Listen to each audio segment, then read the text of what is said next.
चलो आज આપણે ધોરણ 11 માં પ્રકરણ નંબર 8 કોષ જીવનનો એકમ ટોપિકમાં આગળના અભ્યાસ તરફ જઈએ.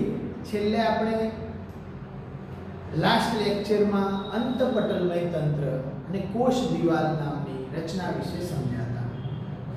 હવે આપણે સૌપ્રથમ અંતકોષ રસજાળ એન્ડોપ્લાઝમિક રેટિક્યુલમ શું અંતકોષ રસજાળને કહેવાય છે શોર્ટમાં ER. આ અંગિકા વિશે આપણે આજે સમજવાની કોશિશ કરીશું. આ ઉપરાંત આ અંગિકામાં કેટલાક નીટ માટેના વધારાના મુદ્દા છે, એ મુદ્દાને પણ આપણે જાણવાની કોશિશ કરીશું. મતલબ બુકનું વર્ણન ઉપરાંત એક્સ્ટ્રા વર્ણન, વધારાનું વર્ણનને આપણે સમજવાની કોશિશ કરીશું. તો પહેલા આપણે બુકના વર્ણનને સમજીએ. અંતકોષ રસજાળ શું છે? અંતકોષ રસજાળ શું કહેવાય છે? Endoplasmic reticulum. શું કહેવાય છે? Endoplasmic reticulum. તો વિદ્યાર્થી મિત્રો, કોષ રસ જળને આપણે આ કોષ રસ જાળને કોષમાં એક હું તમારી બુકમાં જે આકૃતિ છે એ અને અહીં જે હું દોરી રહ્યો છું એ અલગ આકૃતિ આવશે, પણ સમજાવવાનું એનું એ સમજવાનું છે. માની લો કે અંતકોષ રસજાળ છે.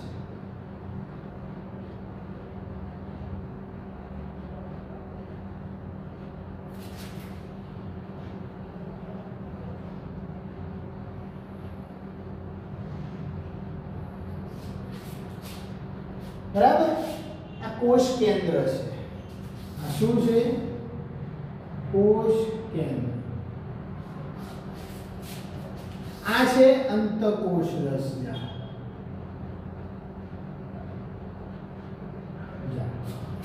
અને આ પણ છે શું? અંતકોષ રસજાળ. તો હવે વિદ્યાર્થી મિત્રો આપણે સમજીએ. સુકોષ કેન્દ્રીય કોષમાં કયા? સુકોષ કેન્દ્રીય કોષમાં સમગ્ર કોષ રસમાં પથરાયેલી નાની નલિકામય રચનાઓની જાળ જોવા મળે છે. દેખાય છે? અને આનાથી બેસ્ટ તમારી બુકની આકૃતિમાં તમે જોઈ શકો છો કે કોષ રસમાં નાની નલિકામય, કેવી નાની નલિકામય રચનાઓની, અને આખા કોષ રસમાં પથરાયેલું જાળું જોવા મળે છે. તેને અંતકોષ રસીય જાળ તરીકે ઓળખવામાં આવે છે. તો ડેફિનેશન શું આપશો? કોષ રસમાં સમગ્ર કોષ રસમાં શું? સમગ્ર કોષ રસમાં નાની નલિકામય, કેવી નાની નલિકામય રચનાઓનું જાળું જોવા મળે છે. તેને ER કહે છે. તો વિદ્યાર્થી મિત્રો, તમે સમજી શકો છો એન્ડોપ્લાઝમિક રેટિક્યુલમ એટલે શું? અંતકોષ રસજાળ. તો સમગ્ર, પણ કયા કોષમાં?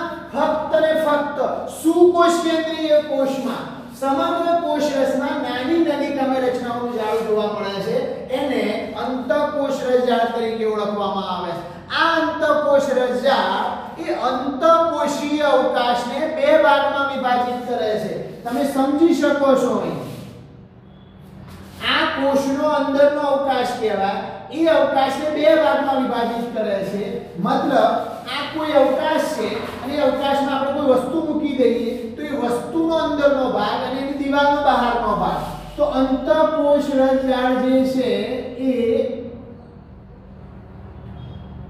કોષીય અવકાશને બે ભાગમાં, તો આ બહારનો જે ભાગ છે આ બધો ભાગ છે એક એ, અને પછી દિવાલ આવે. આ બાજુ પણ દિવાલ આવે એટલે બહારનો ભાગ આ બાજુ ને આ બાજુ, અને અંદરનો ભાગ એટલે આ. તો બે ભાગમાં વિભાજિત કરે છે. તો પહેલું અંતઃકોષ રસ જાળની અંદરનું પોલાણ એટલે કે પટલમય. તો આને શું કહેવાય?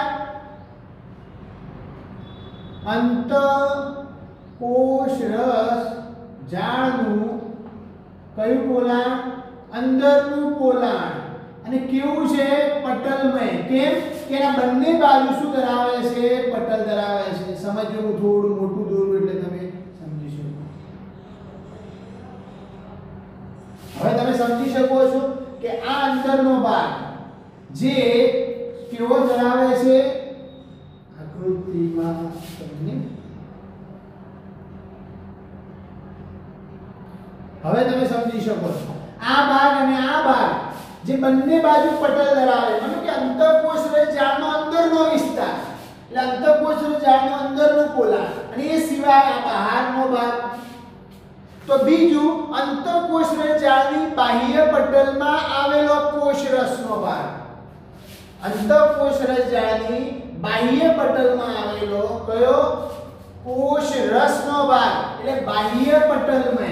તો એક ભાગ કયો? અંદરનું પોલાણ, કયું? પટલમય. અને બીજો ભાગ કયો? કોષ રસ બહારનો, એટલે કયો? બાહ્ય પટલમય. સમજમાં આવે છે? કોષ રસ તરફનો ભાગ એટલે બાહ્ય પટલ તરફનો ભાગ. તો અંતઃકોષ રસ જાળની બાહ્ય પટલનો ભાગ, ER ની બાહ્ય પટલનો ભાગ, એ બાહ્ય પટલમય. તો આ કયું થયું? પટલમય. અને આ ભાગ કયો થયો? બાહ્ય પટલમય. તો સમજી શકો છો અંતઃકોષ રસ જાળ સમગ્ર કોષ રસને બે ભાગમાં વિભાજિત કરે છે. અંતઃકોષીય અવકાશને બે ભાગમાં વિભાજિત કરે છે. એક ER ની અંદરનું પોલાણ અને બીજું ER ની બહારનું પોલાણ. અંતઃકોષ રસ જાળની સપાટી પર રિબોઝોમની હાજરી જોવા મળે તો એવી અંતઃકોષ રસ જાળને કણિકામય અંતઃકોષ રસ જાળ કહે છે. સમજો, હવે હું આ બાજુની આકૃતિમાં એ દર્શાવીશ કે અંતઃકોષ રસ જાળની સપાટી ઉપર આ જે હું દોરું છું તે શું દોર્યું? રિબોઝોમ. શું દોર્યા? રિબોઝોમ. તો વ્યાખ્યા શું? જે અંતઃકોષ રસ જાળની બહારની સપાટી ઉપર શું આવેલું હોય? રિબોઝોમ્સ આવેલા હોય તેને કઈ ખરબચડી ER કહે છે. હવે ખરબચડા માટે શબ્દ શું વાપર્યો છે? R. કયો શબ્દ વાપર્યો છે? R. R શાના પરથી આવ્યો? રફ પરથી. એટલે કે રફ એન્ડોપ્લાઝમિક રેટિક્યુલમ. રફ એટલે શું? સપાટ, સુવાળું ના હોય એને શું કહેવાય? રફ કહેવાય. એના પરથી નામ પડ્યું ખરબચડી અંતઃકોષ રસ જાળ અથવા તો RER, એટલે શોર્ટમાં RR. તો આના આધારે તમે કહી શકો કે જે ER ની સપાટી ઉપર રિબોઝોમ ગેરહાજર હોય, શું હોય? ગેરહાજર હોય તેને શું કહેવાય? તો ખરબચડી છે. તો બીજી કેવી? સુવાળી હોય. જ્યાં ખરબચડી હોય તો બીજી સુવાળી હોય. અને સુવાળી હોય એને શું કીધું? લીસી અંતઃકોષ રસ જાળ. લીસી પરથી શબ્દ શું આવ્યો? સ્મૂથ. અને અંતઃકોષ રસ જાળ એટલે SER, એટલે શું કહેવાય આને? SER. અને આને શું કહેવાય? RER. તો વિદ્યાર્થી મિત્રો તમે સમજી શકો, તમે પરીક્ષામાં પૂછ્યા અંતઃકોષ રસ જાળના બે પ્રકાર બનાવો, સમજાવો. તો અંતઃકોષ રસ જાળના બે પ્રકાર છે. જે અંતઃકોષ રસ જાળની સપાટી પર રિબોઝોમ નામની કણિકાઓ આવેલી હોય એને શું કહેવાય? ખરબચડી અંતઃકોષ રસ જાળ અથવા તો RER. અને જે અંતઃકોષ રસ જાળની સપાટી પર રિબોઝોમ આવેલા ન હોય એને શું કહેવાય? તો આ બાજુ જે છે એ કયું છે? SER અને આ બાજુ છે એ કઈ છે RER છે। તો આપણે આ બે વ્યાખ્યા વિશે સમજ્યા। હવે RER અંતઃકોષ રજા કે જ્યાં રિબોઝોમ આવેલા છે તમે સમજી શકો છો અને આપણે આગળ સમજ્યા કે રિબોઝોમ એ કોષમાં પ્રોટીન બનાવવાનું રસોડું છે। બીજી ભાષામાં કહીએ તો પ્રોટીનના સંશ્લેષણ માટેનું સ્થાન કોણ પૂરું પાડે છે રિબોઝોમ પૂરું પાડે છે। મતલબ કોષરસમાં પ્રોટીન ક્યાં બને તો પ્રોટીન રિબોઝોમ ઉપર બને। હવે જે અંતઃકોષ રજા એટલે કે રફ અંતઃકોષ રજા એટલે કે ખરબચડી અંતઃકોષ રજા કઈ ખરબચડી અંતઃકોષ રજા જો એના પર રિબોઝોમ આવેલા હોય તો એનો મતલબ કે કોષો જે છે આવા કોષો જે ખરબચડી અંતઃકોષ રજા ધરાવે છે એ કોષો કોનું સંશ્લેષણ કરે તો પ્રોટીનનું સંશ્લેષણ પણ કરે અને સ્ત્રાવ પણ કરે છે। મતલબ RER એ પ્રોટીનનું સંશ્લેષણ અને પ્રોટીનનું શું કરે છે સ્ત્રાવ કાર્ય કરે છે। પ્રોટીનનું સંશ્લેષણનું કાર્ય કરે છે સાથે સાથે પ્રોટીનનું સ્ત્રાવનું પણ કાર્ય કરે છે અને આ અંતઃકોષ રજા આના કરતા વધારે ફેલાયેલી હોય છે। કેવી હોય છે વધારે વિસ્તરેલી હોય છે।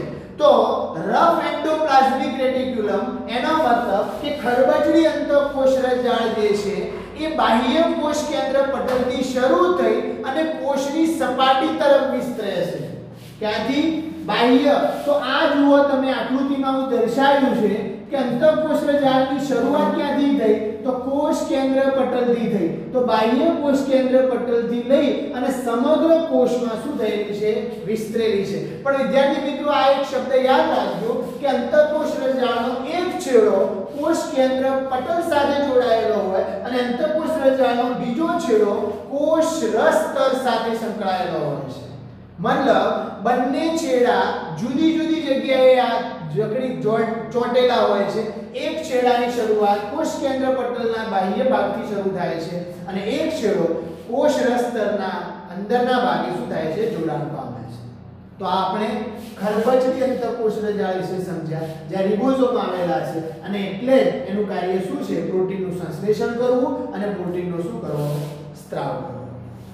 હવે અંતઃકોષ રજાની સપાટી પર જો રિબોઝોમ ના હોય તો એને શું કહેવાય છે SER મતલબ રિબોઝોમની ગેરહાજરી બરાબર।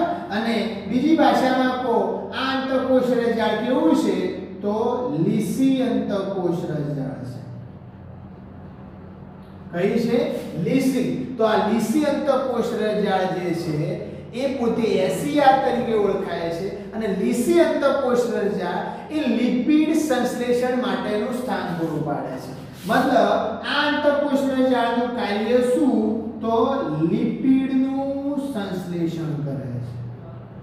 કોનું સંશ્લેષણ કરે છે લિપિડનું। તો તમારે યાદ રાખવાનું ખરબચડી એ પ્રોટીનનું સંશ્લેષણ કરે અને લીસી એ કોનું સંશ્લેષણ કરે લિપિડનું સંશ્લેષણ કરે છે। અને પ્રાણી કોષોમાં લિપિડનું સંશ્લેષણ કરે છે પણ પ્રાણી કોષોમાં સ્ટીરોઇડ પ્રકારના લિપિડ અંતઃસ્ત્રાવોનું નિર્માણ પણ ક્યાં થાય છે અહીં થાય છે। કયા કોષોમાં પ્રાણી કોષોમાં કયા પ્રકારના લિપિડ સ્ટીરોઇડ પ્રકારના લિપિડ નું આના સ્ટીરોઇડ પ્રકારના જે લિપિડ છે એ હકીકતમાં કોણ છે પ્રાણી કોષોમાં અંતઃસ્ત્રાવો છે। કોણ છે અંતઃસ્ત્રાવો છે। તો આ સ્ટીરોઇડ પ્રકારના લિપિડનું પણ નિર્માણ કોણ કરે છે લીસી અંતઃકોષ રજા કરે છે। તો વિદ્યાર્થી મિત્રો આપણે અંતઃકોષ રજાની જે પણ માહિતી બુકમાં હતી એ ટોટલી માહિતી આપણે સમજ્યા। હવે આપણે થોડા વધારાના મુદ્દા જે નીટમાં આવે છે પરંતુ બુકમાં આ સિવાયનો કોઈ મુદ્દો આપેલો નથી એ મુદ્દા વિશે આપણે સમજીએ।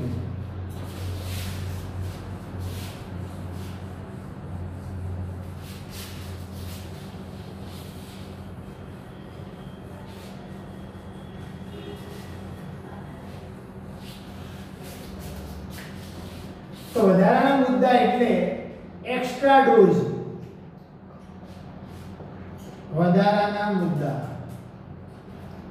બરાબર નીટ માટે કયા મુદ્દા છે વધારાના અંતઃકોષ રજાળ વિશે કે અંતઃકોષ રજાળ અંડકોષ જ્યારે બાળકનો હજુ વિકાસ ના થયા એ સમયે ભ્રૂણના કોષો તથા પરિપક્વ કયા પરિપક્વ રક્ત કણો જે કોષો છે એમાં કેવી હોય છે ગેરહાજર હોય છે મતલબ અંતઃકોષ રજાળ એટલે શોર્ટમાં લખું ER એ ત્રણ કોષોમાં ગેરહાજર હોય એક કયા અંડકોષ એક ભ્રૂણકોષ અને કયા RBC તો આ ત્રણ કોષોમાં અંતઃકોષ રજાળ કેવી છે ગેરહાજર છે આ મુદ્દો નોંધ કરવાનો છે બરાબર બીજું અંતઃકોષ રજાળ જે છે એ એની અંદરની તરફ કોષ કેન્દ્ર પટલ સાથે અને બહારની તરફ કોષ રસતર સાથે જોડાયેલ છે જે વાક્ય હું ઓલરેડી તમને કીધું તો બીજો વધારાનો મુદ્દો કયો છે ER અંદરની તરફ કોષ કેન્દ્ર પટલ સાથે અને બહારની તરફ કોષ રસતર સાથે શું છે જોડાયેલ છે નેક્સ્ટ મુદ્દો કે વનસ્પતિમાં કોષ રસીય તંતુમાંથી પસાર થઈ અને ડેમોટ્યુબ્યુલ્સનું નિર્માણ કરે છે તો તમે સમજી શકો છો કે અંતઃકોષ રજાળ કોષ રસીય તંતુમાંથી પસાર થઈ અને ટ્યુબ્યુલ્સનું નિર્માણ કરે છે અને આ જે ટ્યુબ્યુલ્સનું નિર્માણ થાય છે એ ટ્યુબ્યુલ્સમાંથી અણુઓનું આરપાર વહન થાય છે એટલે કોષ રસીય તંતુમાંથી પસાર થઈ અને નાની નલિકાઓનું નિર્માણ કરે છે બીજો વધારાનો મુદ્દો આ અંતઃકોષ રજાળ જે છે એ ત્રણ પ્રકારની રચનાઓ દ્વારા નિર્માણ પામે છે ત્રણ પ્રકારની રચનાઓ દ્વારા નિર્માણ પામે છે તમે સમજી શકો છો કે અંતઃકોષ રજાળ ત્રણ પ્રકારની કેવી રચનાઓ બને છે કેવી રચનાઓ દ્વારા અંતઃકોષ રજાળ બને છે તો ત્રણ પ્રકારની રચનાઓ છે એક સિસ્ટરની એક નલિકામય અને એક પુટિકા એક કઈ સિસ્ટરની બીજી નલિકા અને ત્રીજી પુટિકા તો અંતઃકોષ રજાળ ત્રણ પ્રકારની રચનાઓ ધરાવે સિસ્ટરની ઓલરેડી તમારે આકૃતિ આપી છે કેવા પ્રકારની આપી છે સિસ્ટરની પ્રકારની સિસ્ટરની એટલે શું લાંબી ચપટી કોથળી જેવી રચના સિસ્ટરની એટલે શું ચપટી લાંબી કોથળી જેવી રચના બરાબર બીજું તો લાંબી નાની કોથળી જેવી રચના એટલે આ કેવી છે સિસ્ટર છે આકૃતિ ખાલી તમારે યાદ રાખવાની બીજી નલિકા કેવી રચના નલિકામય રચના તો નલિકામય રચના એટલે કેવી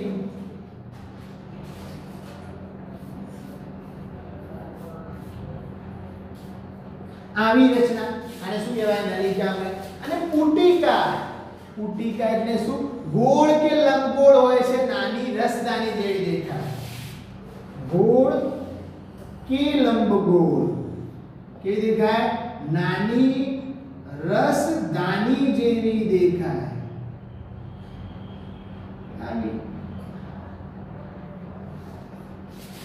તો અંતઃકોષ રજાળની રચના આ પ્રકારની પણ જોવા મળે છે આ પ્રકારની પણ જોવા મળે છે અને આ પ્રકારની પણ જોવા મળે છે તમે એવું લાગે કે સાહેબ આકૃતિમાં તો બધી આવી દર્શાવી છે આવી ના જોવા મળે પણ કેટલાક કોષોમાં આવી પણ રચનાઓ એટલે કે નલિકામય રચના પણ ધરાવે પુટિકા સ્વરૂપે પણ ધરાવે છે અને સિસ્ટરની પ્રકારની પણ જોવા મળે છે બીજો મહત્વનો મુદ્દો કે SER એટલે કે લીસી અંતઃકોષ રજાળ કઈ SER કઈ કહેવાય લીસી અંતઃકોષ રજાળ આ લીસી અંતઃકોષ રજાળ ગ્લાયકોજનના નિર્માણ અને ગ્લાયકોજનના વિઘટન સાથે સંકળાયેલી છે એ ગ્લાયકોજનના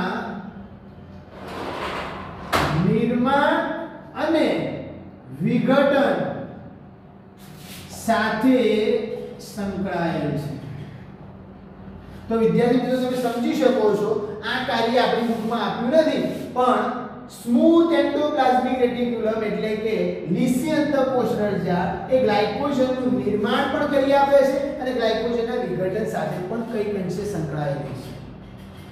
અને બીજું, સ્નાયુ કોષોમાં, કયા કોષોમાં? સ્નાયુ કોષોમાં.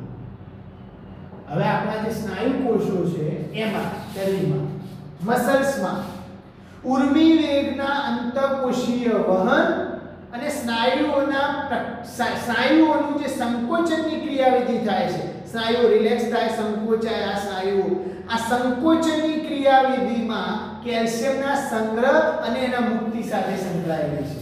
સ્નાયુ કોષોમાં ઉર્મી વેગનું વહન, કેલ્શિયમનું મુક્તિ અને સંગ્રહ કઈ જગ્યાએ? સ્નાયુના સંકોચન દરમિયાન. આની સાથે પણ કોણ સંકળાયેલું છે? અંતઃકોશરસજાળ સંકળાયેલી છે. તો વિદ્યાર્થી મિત્રો, આ જે અંતઃકોશરસજાળ જે છે આ મહત્વના મુદ્દાઓ છે કે જે તમારી બુકમાં નથી પણ નીટમાં પૂછાઈ શકે કે અંતઃકોશના સ્નાયુકોષમાં કોની સાથે સંકળાયેલ છે? તો સ્નાયુના સંકોચનની ક્રિયાવિધિમાં કેલ્શિયમને મુક્ત કરવા, કેલ્શિયમનો સંગ્રહ કરવા સાથે ઉર્મિવેગનું વહનમાં સંકળાયેલ છે. પણ કઈ એસીઆર. કઈ અંતઃકોશજાળ? એસીઆર. અને એસીઆર માંથી મુક્ત થતી પુટિકાઓ કોષ વિભાજન પછી કોષ કેન્દ્ર પટલના નિર્માણ માટે પણ જવાબદાર છે. બીજું, કોષ વિભાજન પછી કોષ કેન્દ્રના નિર્માણ માટે પણ શું છે? જરૂરી છે. તો વિદ્યાર્થી મિત્રો, આ છે અંતઃકોશરસજાળનું વર્ણન અને તમે બરાબર સમજ્યા હશો. પેલા બુક પ્રમાણે વર્ણન સમજ્યા. અંતઃકોશજાળ અંતઃકોશીય અવકાશ 2 ધરાવે છે. ER ની અંદરનો ભાગ ગોળાર્ધનો એટલે કે પટલમય અને ER ની બહારનો ભાગ જેને બાહ્ય પટલમય. અંતઃકોશરસજાળ 2 પ્રકારની છે, SER, RER. RER છે ખરબચડી છે કારણ કે રિબોઝોમ ધરાવે છે, પોતાનું કાર્ય છે પ્રોટીન સંશ્લેષણ કરવું, સ્ત્રાવ કરવું. SER સ્મૂથ છે કારણ કે પોતે રિબોઝોમ ધરાવતા નથી, એ લિપિડ સંશ્લેષણ સાથે ધરાવે છે. પ્રાણી કોષમાં સ્ટેરોઇડ પ્રકારના અંતઃસ્ત્રાવો જે લિપિડ છે એનું નિર્માણ કરે છે. અને બીજા આ વધારાના મુદ્દા કે અંતઃકોશરસજાળ, અંડકોશ, ભ્રૂણકોશ અને RBC આ 3 પ્રકારના કોષોમાં આવેલા હોતા નથી. અંતઃકોશરસજાળની અંદરની તરફ એક છેડો કોષ કેન્દ્ર પટલ સાથે, બીજો છેડો કોષરસ સાથે જોડાયેલો છે.